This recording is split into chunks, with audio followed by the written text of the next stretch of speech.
Kakak perempuan saya dan saya saling bergantung satu sama lain seumur hidup. Tahun itu, adik perempuanku mengambil identitasku dan dibawa ke paviliun bulan. Aku melihat dengan ngeri saat mereka membelah jantungnya dan mengambil darah jantungnya. Semua demi ambisi sia-sia dari permaisuri kekaisaran yang bersaing untuk mendapatkan bantuan. 6 tahun kemudian, permaisuri kekaisaran menemukanku. Seorang pelayan istana dengan bakat membuat parfum, dan dia sangat senang. Namun, yang tidak dia sadari adalah bahwa saya bisa menciptakan aroma yang indah. Aku juga bisa membuat racun yang mematikan. Permaisuri Jones marah. Para pelayan istana berlutut berjajar di dalam istana, kepala tertunduk. Menahan nafas saat mereka diam-diam menahan temperamen sombong majikan mereka. Dupa ini sangat murah dan menyengat, apakah kalian semua tidak berguna? Di atas meja cendana terdapat beberapa botol porselen berisi bahan-bahan dupa. Hanya dalam 3 hari adalah pesta ulang tahun permaisuri. Dan permaisuri Jones tidak pernah akur dengannya. Dia ingin mencuri perhatian dari permaisuri pada perayaan ulang tahun.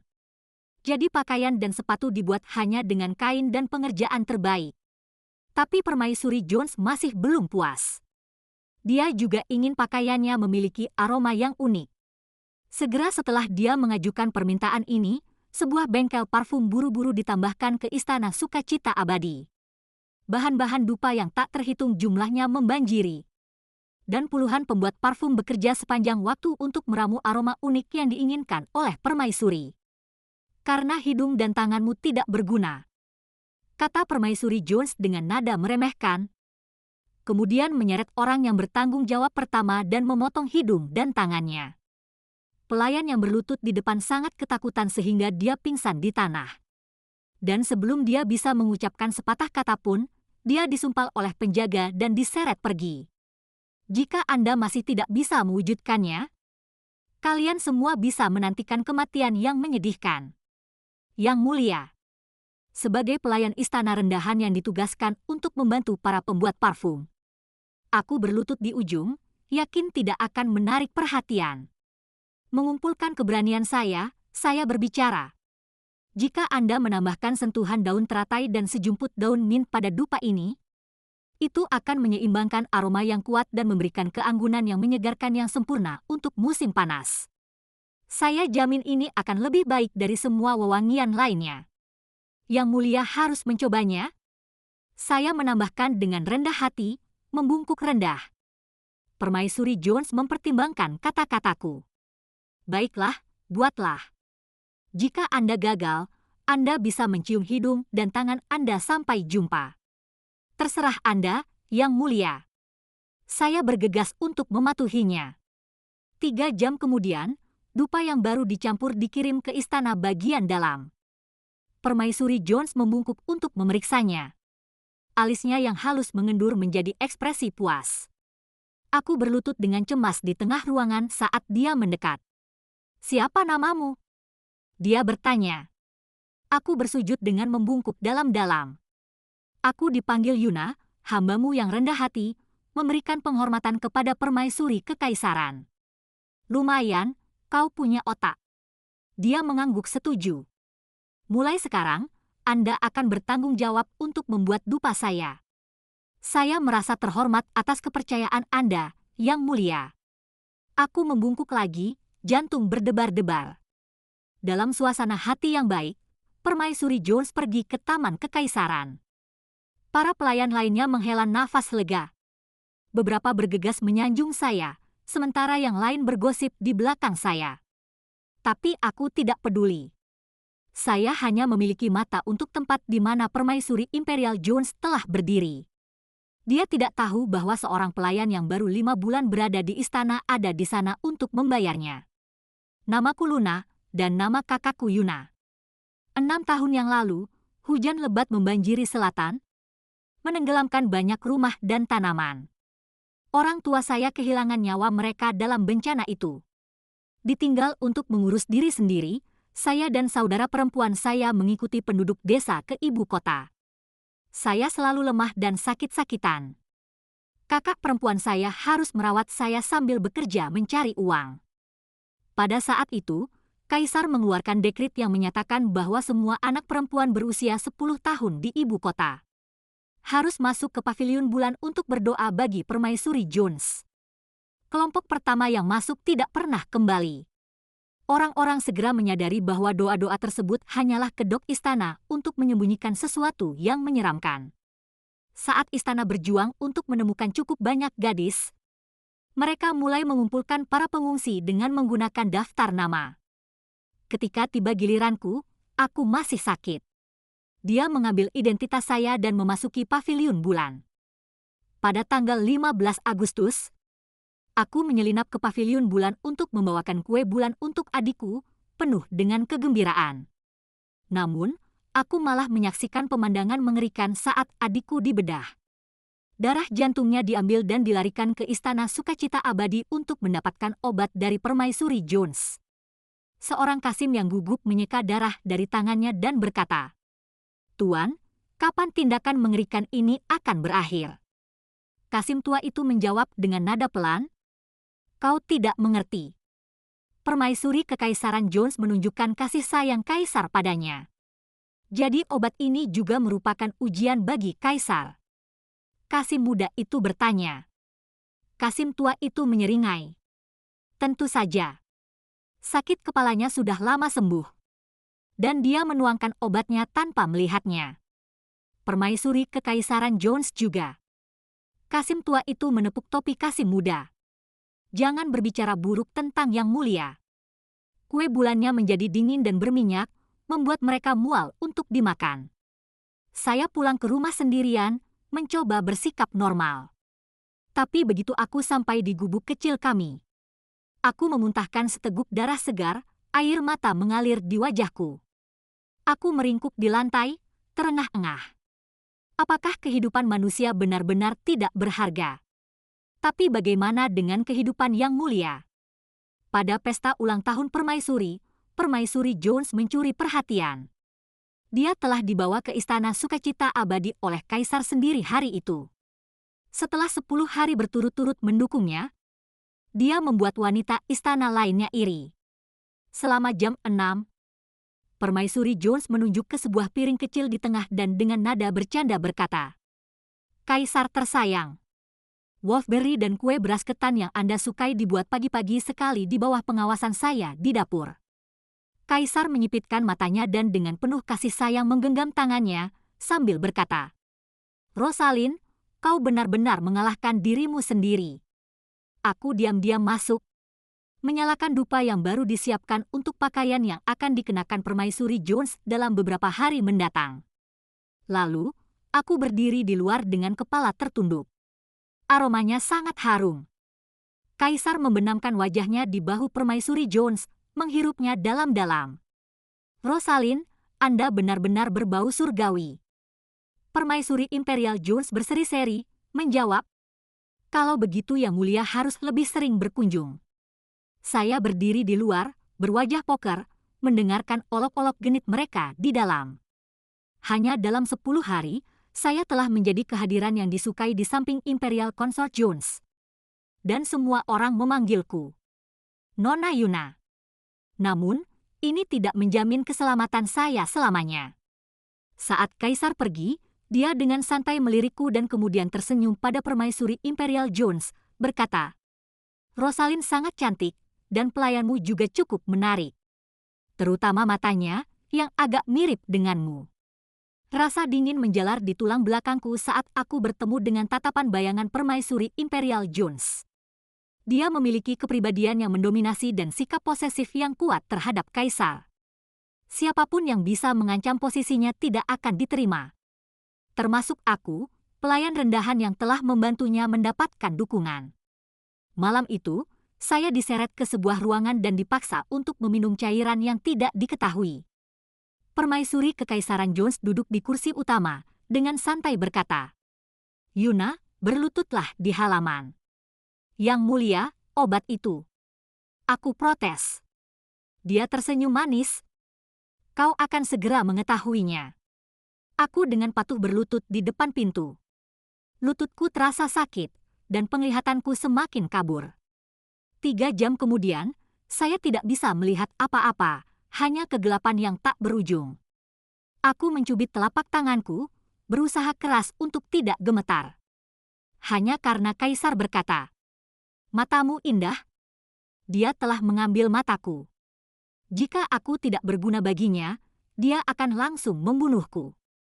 Yuna. Imperial Consort Jones berjongkok, mencubit daguku dan berbicara perlahan. Mulai sekarang, tinggallah di bengkel parfum dan rajinlah membuat parfum untukku. Nona Yuna, tolong kembalilah bersamaku. Kata kasih muda itu, suaranya masih terdengar cukup muda.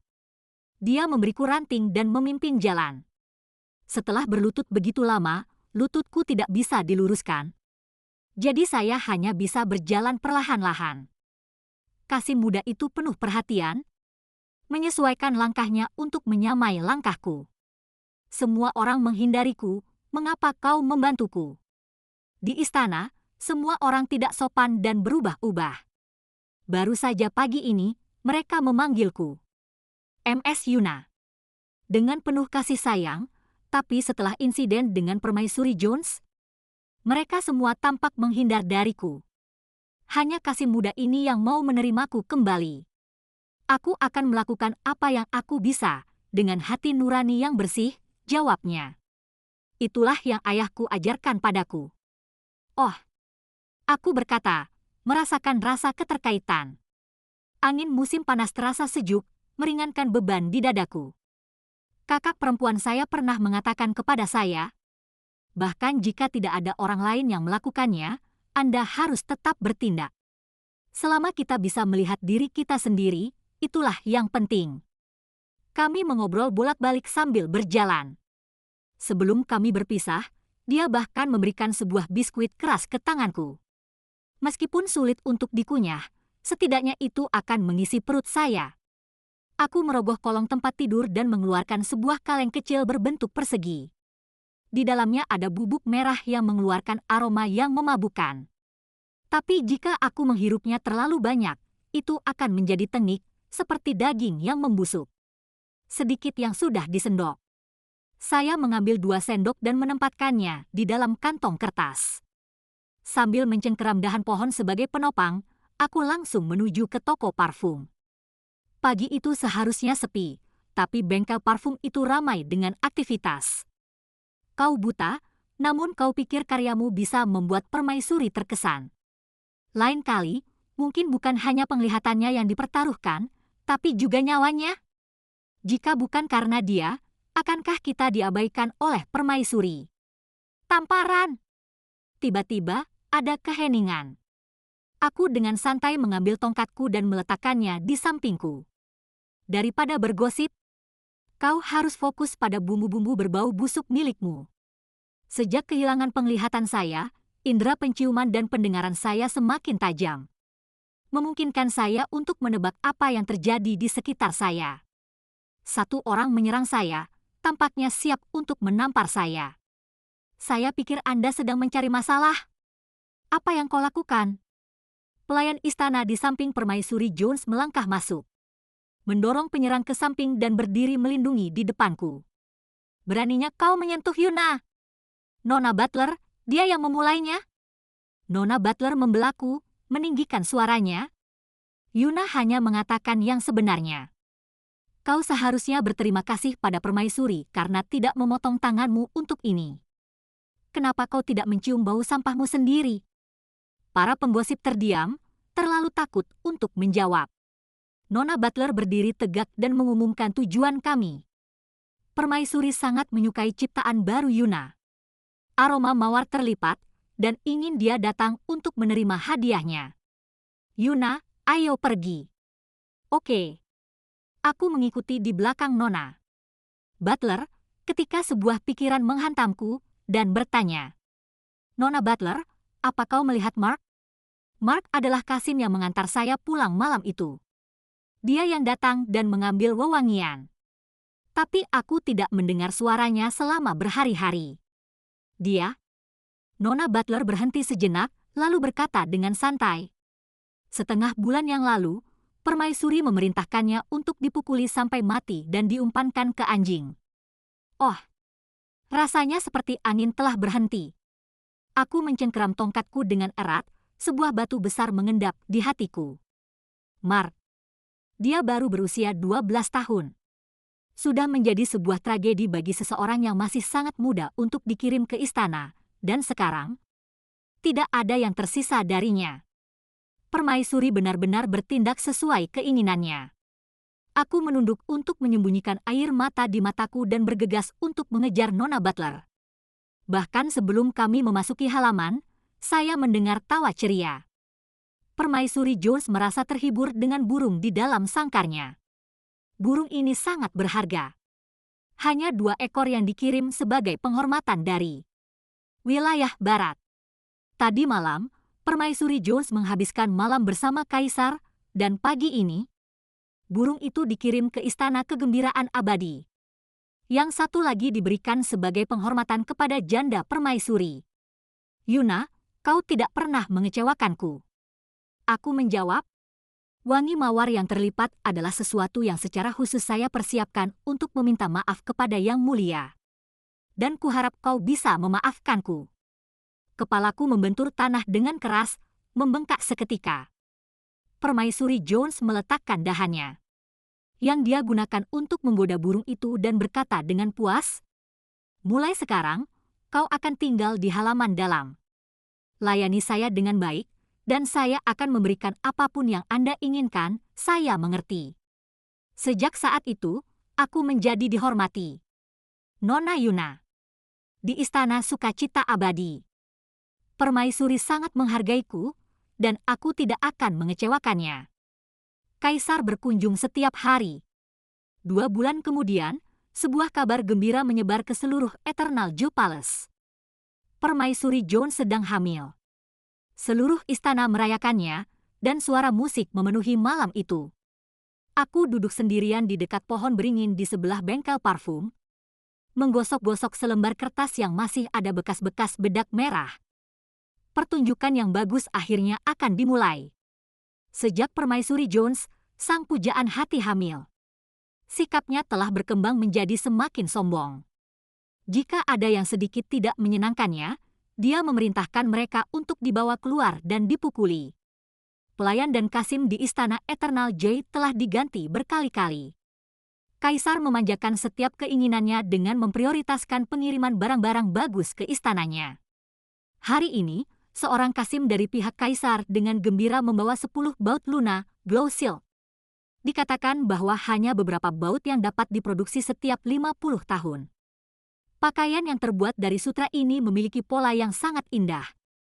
Dan yang luar biasa, pakaian yang terbuat dari sutra ini memancarkan cahaya lembut di bawah sinar bulan. Menyerupai peri yang digambarkan dalam buku-buku cerita. Permaisuri Jones tersenyum lebar dan berkata, Yuna, bukankah menurutmu warna kain ini sangat cocok denganku? Sebelum aku bisa menjawab, dia menggoda dan menambahkan, oh, benar, kamu tidak bisa melihat. Saya dengan patuh menjawab, bahkan jika saya tidak bisa melihatnya, saya bisa membayangkan betapa menakjubkannya Anda akan terlihat memakainya. Saya sangat menghargai pujian Anda, katanya sambil tersenyum. Tiba-tiba, Permaisuri Jones mengubah topik pembicaraan.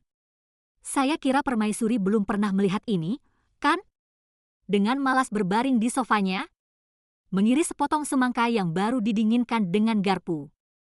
Kirimkan 1 baut ke Istana Musim Semi Abadi. Katakan saja itu hadiah dariku. Yuna, kau pergilah. Aku tidak terkejut. Dia dan Permaisuri tidak pernah akur. Sejak kehamilannya, Kaisar semakin memanjakannya, dan secara alami, dia memandang rendah Permaisuri yang hanya memegang gelar Permaisuri utama di harem.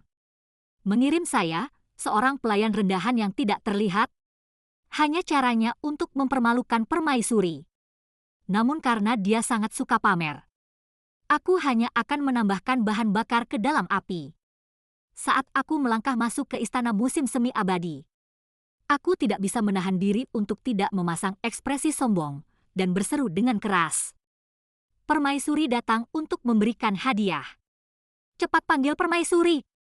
Meskipun orang-orang di Istana Musim Semi Abadi mungkin tidak menyukai sikapku, Mereka tidak berani untuk tidak menghormatiku.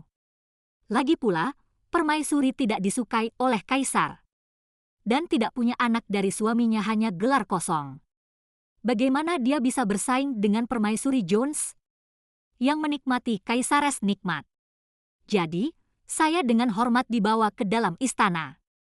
Permaisuri tidak punya pilihan selain mendengarkan saya dengan sabar. Aku menyingkir. Dan pelayan istana muda di belakangku maju ke depan untuk menyerahkan kain itu. Yang mulia permaisuri, ini adalah sutra cahaya bulan. Permaisuri Jones mengira Anda mungkin belum pernah melihat harta karun yang begitu langka. Jadi dia mengirim pelayan ke istana musim semi abadi untuk memperluas wawasan Anda. Kurang ajar. Lily, pelayan pribadi permaisuri, bergegas maju dan menamparku. Beraninya seorang pelayan istana bersikap sombong. Tata krama macam apa yang mereka ajarkan di istana sukacita abadi? Aku menutupi pipi kiriku yang bengkak dan tersenyum pada permaisuri dan berkata, "Dan perilaku seperti apa yang Anda ajarkan di istana musim semi abadi?" Tuannya belum bicara, namun pelayannya bergegas untuk menyerang. Bukankah itu melampaui batas-batasmu? Anda pasti memiliki lidah yang cepat. Permaisuri mendengus dingin. Saya berpura-pura tidak menangkap implikasinya dan melanjutkan. Yang mulia terlalu keras. Bagaimana mungkin seorang pelayan seperti saya memohon bantuan selir Jones jika saya tidak sedikit pintar? Tidak seperti Lily yang begitu cemas. Dengan begini, dia tidak akan bisa merawatmu dengan baik. Lily menghentakkan kakinya dengan frustrasi. Permaisuri perlahan meletakkan cangkirnya dan memesan. "Lily, kopi hari ini tidak enak. Pergi dan bawakan yang baru." Pelayan muda yang telah mengikutiku juga diberhentikan. Sekarang, hanya ada permaisuri dan aku. "Yuna, dari apa yang aku tahu, kau bukan tipe orang yang mengandalkan orang lain untuk mendapatkan kekuasaan," kata permaisuri. Aku menundukkan kepalaku. Mengadopsi sikap lemah lembut yang sangat kontras dengan keberanianku sebelumnya. "Yang mulia, saya harus bertindak seperti ini hari ini. Dan Anda harus berpura-pura marah agar saya menderita. Dan permaisuri Jones akan berpikir aku tidak berguna. Mengapa saya harus mendengarkan Anda The Empress menembak kembali?" Aku tersenyum tapi tidak merespon. Dupa di istana kegembiraan abadi telah dirusak, itu bisa membahayakan orang. Seiring berjalannya waktu, dia tidak akan pernah bisa hamil. Aku menarik botol porselen kecil dari lengan bajuku. "Jika Anda percaya padaku, Yang Mulia, Anda dapat mencoba ini." Sebuah keheningan yang berat menetap di antara kami. Permaisuri tidak mengucapkan sepatah kata pun. Aku tidak terburu-buru, jadi aku meletakkan botol itu di atas meja dan menunggu dengan tenang. Saat itu, Lily masuk dengan kopi. Cangkir yang tak ternilai harganya itu dilempar ke tanah oleh permaisuri. Memercikkan kopi dingin di mana-mana. "Memalukan! Beraninya kau menghinaku. Lily, hancurkan mulutnya untukku." Lily dengan penuh semangat setuju, jelas senang. Saya juga merasa senang dengan hal itu. Permaisuri Jones dari Eternal Joe Palace mungkin sangat marah. Melempar botol dengan frustasi. Saya seharusnya pergi dan mempermalukan permaisuri. Tapi yang mengejutkan saya, permaisuri yang biasanya pemalu menghukum saya dengan keras untuk memperingatkan harem bahwa tindakan melampaui batas seperti itu akan memiliki konsekuensi. Itu semua adalah cara baginya untuk menampar wajah permaisuri Jones. Tentu saja, dia marah. Jadi, dia melemparkan saya ke samping seperti sampah. Ini tidak akan semudah itu. Beberapa hal, setelah Anda mendapatkan rasa menjadi kecanduan. Sama seperti permaisuri. Dia telah menggunakan dupa fake pregnancy selama 3 bulan sekarang. Dupa, seperti namanya, memicu reaksi fisiologis dalam tubuh yang mirip dengan yang dialami selama kehamilan. Bahkan denyut nadi pun bisa menunjukkan kemiripan. Namun, dokter yang terampil dapat dengan mudah mengetahui perbedaannya dengan cermat pemeriksaan. Secara ironis, dokter istana Zan yang melayani selir Jones dengan cepat menyimpulkan bahwa dia hamil setelah hanya pemeriksaan denyut nadi singkat. Aku berdiri di dekatnya, sama sekali tidak peduli bahwa kebenaran akan terungkap. Karena Zane tidak lebih dari alat yang patuh.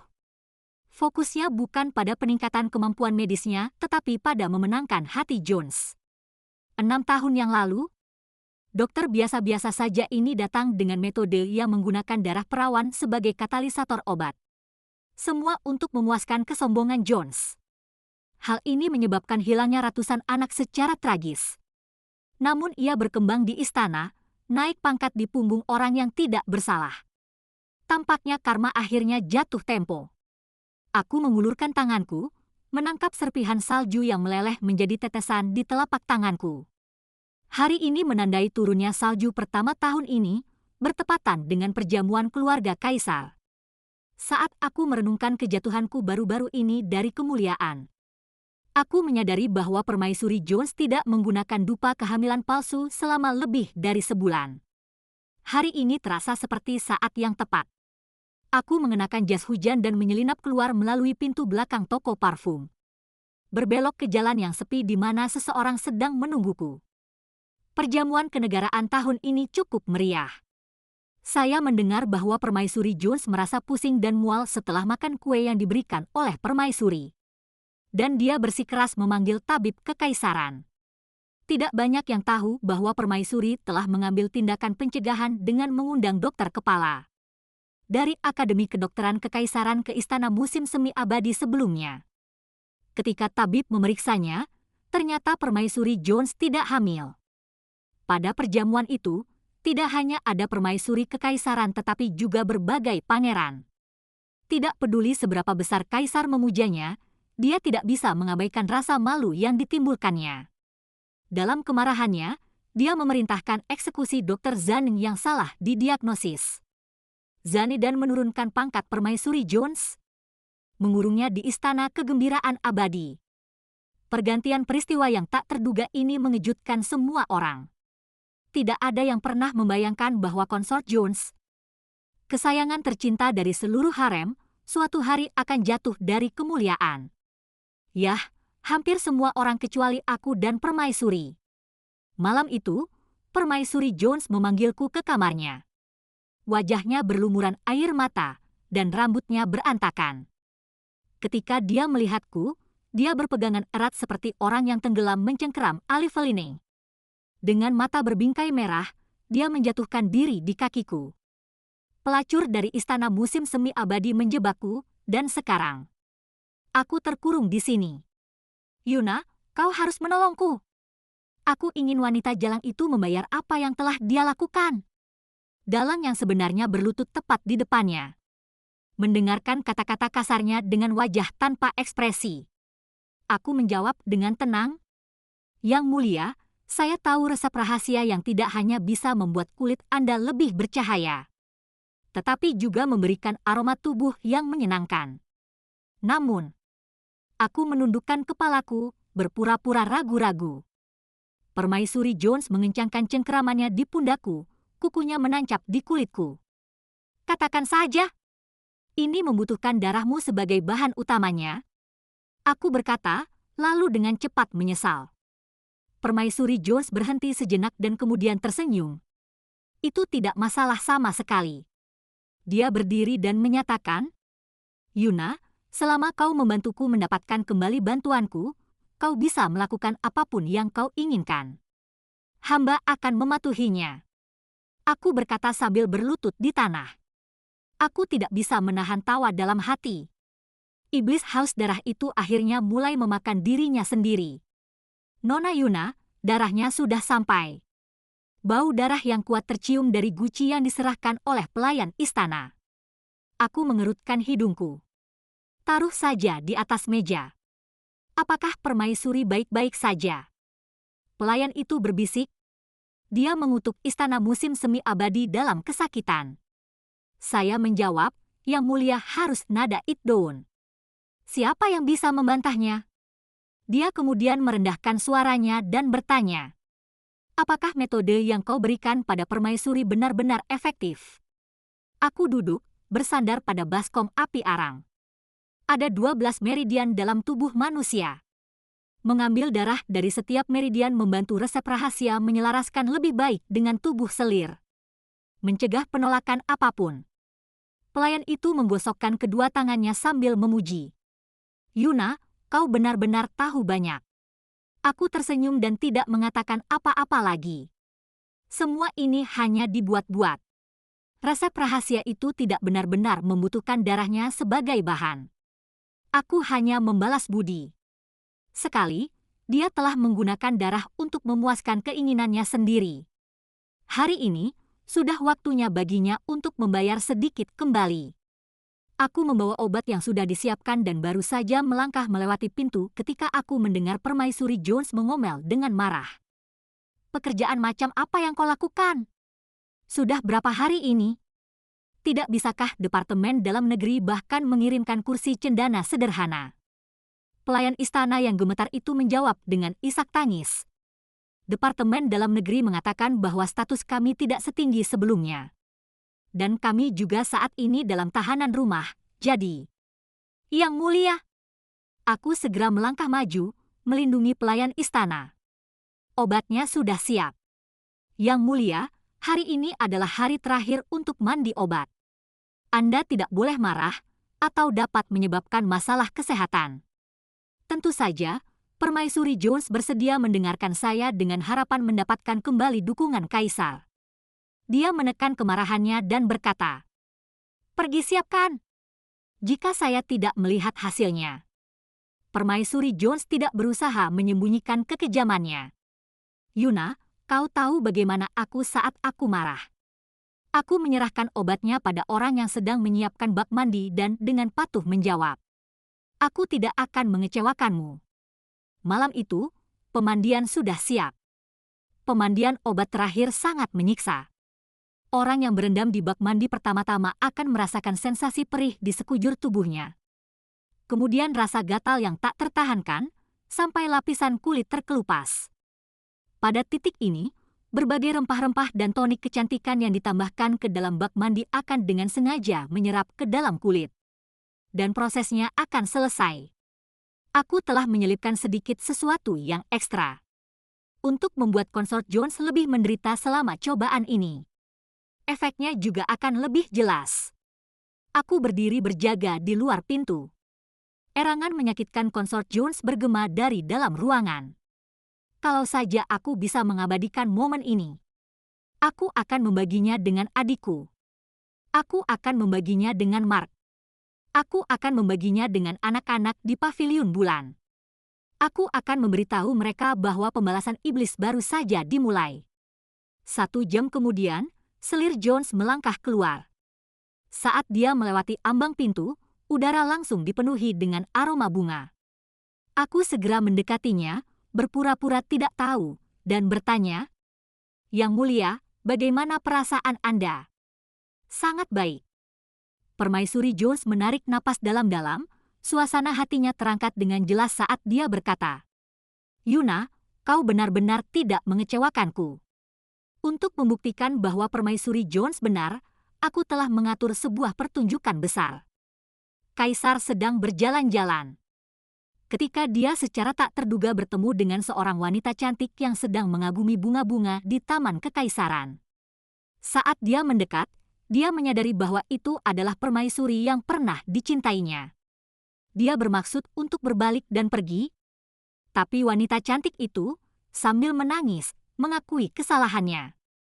Dengan kulitnya yang halus dan wanginya yang tak tertahankan. Siapa yang bisa menolak? Malam itu juga, Kaisar tinggal di Istana Sukacita Abadi.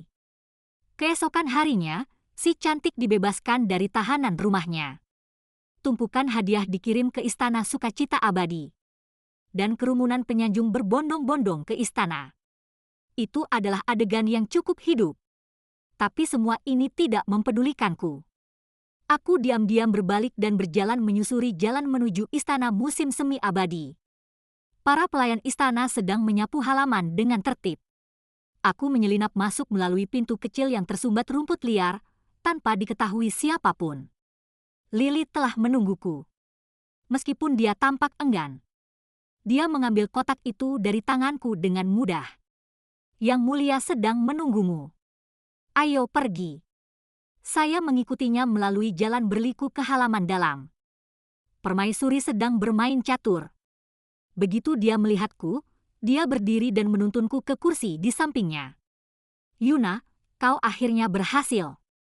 Aku menghabiskan semua dupa yang kau kirimkan sebelumnya. Dan aku sudah menantikan kedatanganmu. Aku menjawab, kali ini, aku membawa dupa untuk mencegah keguguran. Aku sudah memberikannya pada Lily. Permaisuri mengangguk dengan penuh semangat. Jepit rambut merah di rambutnya berdenting pelan saat bergerak. Setahun yang lalu, aku telah mendapatkan kepercayaan Permaisuri dengan mengungkapkan masalah dengan dupa dari Istana Musim Semi Abadi. Sejak itu, aku diam-diam membantunya meningkatkan kesehatannya. Sebagai imbalannya, dia membantuku menemukan dupa yang kubutuhkan. Setelah berusaha keras, hanya 7 hari kemudian, Permaisuri didiagnosa hamil. Namun, dia belum memberitahu pihak istana. Karena ingin menghindari masalah dari Permaisuri Jones. Setelah semua ini selesai, bisakah kau berjanji padaku satu hal, Yang Mulia? Silakan. Aku membuka penutup mata yang menutupi mataku, memperlihatkan luka yang mengerikan. Bertahun-tahun yang lalu, setelah kehilangan penglihatanku, luka itu mulai membusuk dan bernanah. Untuk menghentikannya dari penyebaran, aku harus memotong daging yang membusuk dan menutupi luka dengan perban. Permaisuri terkesiap melihat pemandangan itu. Saya dengan hati-hati membungkusnya kembali dan berkata dengan tenang, tolong izinkan saya meninggalkan istana. Permaisuri mengerutkan kening, suaranya lirih. Tunggu sampai aku bisa berurusan dengan Permaisuri Jones. Setelah itu, Anda tidak perlu menanggung penderitaan seperti ini lagi. Mengapa Anda masih ingin meninggalkan? Aku hanya ingin pulang. Keheningan yang berat jatuh di antara kami. Permaisuri mengangguk dengan simpatik. Baiklah. Tapi aku tidak lagi punya rumah, aku hanya ingin bertahan hidup. Akankah seseorang yang berada dalam posisi berkuasa dengan mudah melepaskan seseorang yang tahu banyak rahasia mereka? Permaisuri mungkin tampak baik, tapi jika dia curiga, semua kesetiaanku bisa berbalik melawan aku, dan aku akan ditinggalkan tanpa ada tempat untuk pergi. Lebih baik mengatakan padanya bahwa aku punya motif tersembunyi. Dan bahwa aku tidak ingin terlibat dalam intrik istana lagi. Aku tidak ingin tinggal di tempat kejam yang disebut istana lebih lama lagi. Yang Mulia, Anda hanya perlu menunggu 1 bulan lagi. Rasanya saya juga meyakinkan diri saya sendiri. Kemudian Anda akhirnya bisa beristirahat dengan tenang. Jeritan yang menusuk bergema dari istana sukacita abadi. Permaisuri Jones mengalami ruam di lehernya. Kelihatannya tidak serius, kemungkinan hanya kasus eksim biasa. Namun, setelah dioleskan salep, ruam itu semakin membesar. Berubah menjadi benjolan bengkak seukuran kacang kedelai. Kaisar, sambil mencoba menghibur wanita cantik yang menangis itu, dengan cemas bertanya, "Apa yang terjadi?" Kepala dokter dari rumah sakit Lemperia membelai jenggotnya yang beruban, dengan hati-hati memeriksa denyut nadi Permaisuri Jones. "Yang Mulia, demi kesehatan Anda, tolong jangan berhubungan dengan Permaisuri Jones. Penyakit ini." Dokter tua itu berhenti sejenak sebelum melanjutkan. "Aku takut itu mungkin menular." Tanpa ragu-ragu, Kaisar menjauhkan diri dari Permaisuri Jones. Seolah-olah dia sedang membuang sampah. Para Kasim dengan cepat membentuk pembatas antara Kaisar dan Permaisuri Jones. Dia terdiam sejenak, lalu mengarahkan kemarahannya pada sang tabib. "Apakah bisa disembuhkan?" "Itu pasti bisa disembuhkan, kan?" Tabib tua yang malang itu mendapati dirinya dicengkeram kerah bajunya sambil berlutut. "Menunggu perintah Kaisar. Pastikan untuk memperlakukannya dengan benar." Kaisar mengusap pelipisnya dan berkata, "Jika Anda tidak dapat menyembuhkannya, Anda semua akan membayar harganya." Permaisuri Jones menatapnya dengan rasa terima kasih dan dengan manis memanggil, "Yang Mulia, Anda harus beristirahat dulu. Saya ada urusan yang harus diselesaikan di Istana Musim Semi Abadi." "Baiklah." setelah kelompok itu meninggalkan Istana Sukacita Abadi. Hanya Permaisuri Jones yang masih berbaring di tempat tidur, mengutuk semua orang yang tidak disukainya. Aku tertawa pelan, seolah-olah aku sudah bisa melihat dirinya di masa depan. Rosalind Jones. Ini baru permulaan. Pada hari ke-10, bisul jahat di lengan Rosalind mulai mengeluarkan nanah. Bisul itu akan pecah jika disentuh sedikit saja. Memaksanya untuk mengganti baju tidurnya 3 kali dalam semalam. Tabib kekaisaran sudah berusaha keras, tapi tak ada yang bisa dilakukannya. Pada hari ke-15, nanah merembes dari keempat anggota tubuh Rosalind. Dan benjolan bengkak muncul di wajahnya. Parfum beraroma bunga yang dulu ia kenakan telah berubah menjadi bau busuk yang memuakkan. Kaisar secara bertahap kehilangan minat untuk mengundangnya. Akhirnya, bahkan para ahli fisika kekaisaran pun berhenti datang ke Istana Abadi. Pada hari ke-20, Rosalind terserang demam. Mengerang sepanjang malam. Tidak ada pelayan istana atau Kasim yang datang untuk merawatnya, karena semua orang tahu dia berada di pintu kematian. Siapa yang mau repot-repot merawat seseorang yang dianggap tidak berharga dan diambang kematian? Pada hari ke-30, berita menggembirakan datang dari Istana Musim Semi Abadi, Permaisuri sedang hamil 3 bulan. Seluruh harem bergegas untuk memberikan ucapan selamat.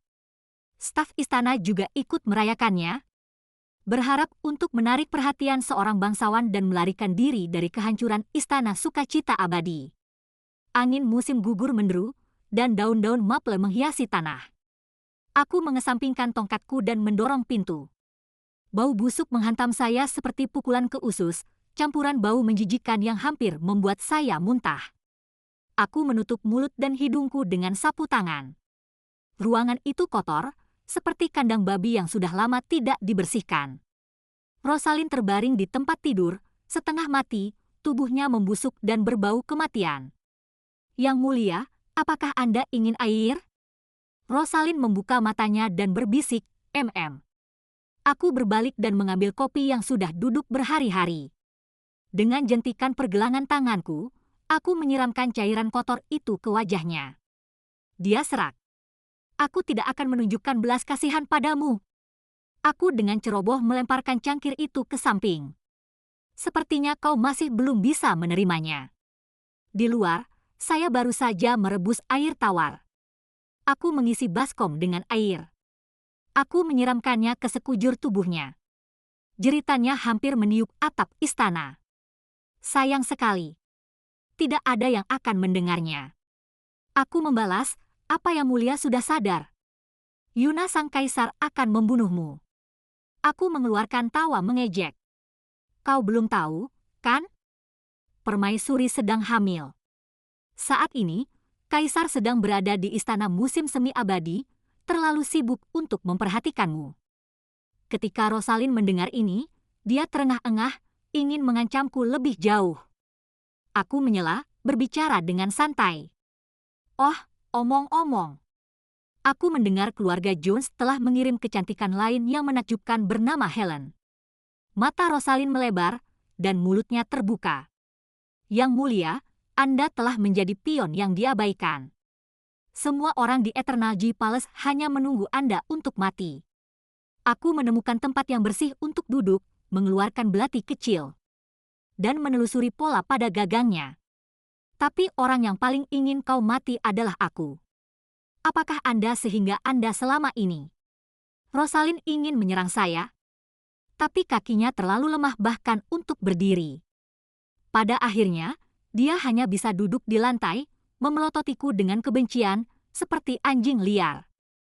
Aku mengarahkan pisauku ke tempat yang kupikir Rosalind berada dan menyeringai, "Aku pernah mendengar kau menyukai dupa, jadi aku dilatih selama bertahun-tahun. Setiap batch yang kubuat dicampur dengan racun." Aku melanjutkan, "Pertama, aku akan membuatmu ketagihan dengan dupa, kemudian mundur dan biarkan kau menyadari bahwa kau tak bisa hidup tanpanya. Aku akan membangunmu hanya untuk melihatmu jatuh.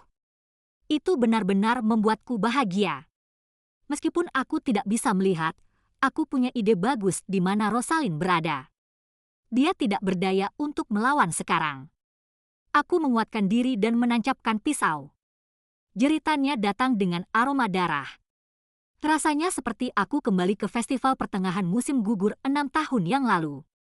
Yuna, jika Kaisar tahu, dia tidak akan membiarkan kematianmu. Kau tidak akan mendapatkan akhir yang baik.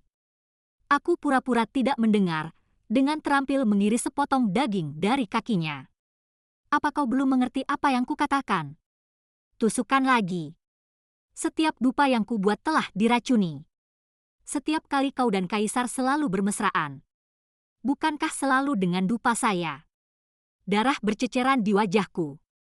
Tapi aku terus berjalan, membayangkan diriku sebagai seorang pengecut. Kaisar mungkin tidak akan bertahan lebih lama lagi. Jika dia adalah penguasa yang baik, dia tidak akan membiarkan Anda membantai orang tak berdosa. Jadi Anda berdua harus mati. Rosalind benar-benar mati. Di luar, hujan mulai turun. Aku dengan tenang menyeka pisauku bersih dan menyelipkannya kembali ke dalam lengan bajuku. Aku membayangkan saat ini balas dendam berkali-kali. Dan sekarang itu nyata. Aku tidak senang seperti yang saya pikir saya akan. Bagaimanapun, balas dendam hanyalah salah satu alasan aku terus berjalan. Tak ada yang mau mencari tahu bagaimana kematian Konsort Jones. Penampilannya sebelum kematiannya sudah menakutkan. Kaisar berpura-pura sedih selama setengah hari sebelum dia pindah ke wanita cantik yang baru. Permaisuri menepati janjinya. Dia dengan cepat mengirim saya keluar dari istana. Tapi kemana aku pergi sekarang? Ke rumah kumuh kecil di luar istana. Itu hanya titik awal persembunyianku, bukan rumahku. Dalam hidupku yang singkat, aku belum pernah bertemu dengan banyak orang baik. Orang tuaku sudah tiada. Adikku sudah tiada. Mark sudah tiada. Sebelum aku menyadarinya, aku menemukan diriku berjalan ke arah tepi sungai. Airnya berkilauan, menciptakan pola-pola mempesona yang sepertinya menarikku lebih dekat. Aku menjatuhkan tongkatku dan melangkah masuk. Air sungai perlahan-lahan membasahi sepatu dan kaus kakiku. Nona! Tiba-tiba aku berbalik. Seorang anak berlari dan meraih tangan saya, sambil berkata dengan suara yang manis. Kamu tidak boleh bermain di tepi sungai, itu sangat berbahaya. Saya hanya lelah dan ingin berdiri di sini sejenak, saya menjawab. Anak itu tidak melepaskan tangan saya. Kalau begitu, datanglah ke rumahku untuk beristirahat. Ibuku akan membuat banyak makanan lezat. Tiba-tiba, saya merasakan gelombang kedamaian yang tak terduga menyapu saya. Si kecil menarik saya dengan suara lembutnya. Ayo pergi. Oke.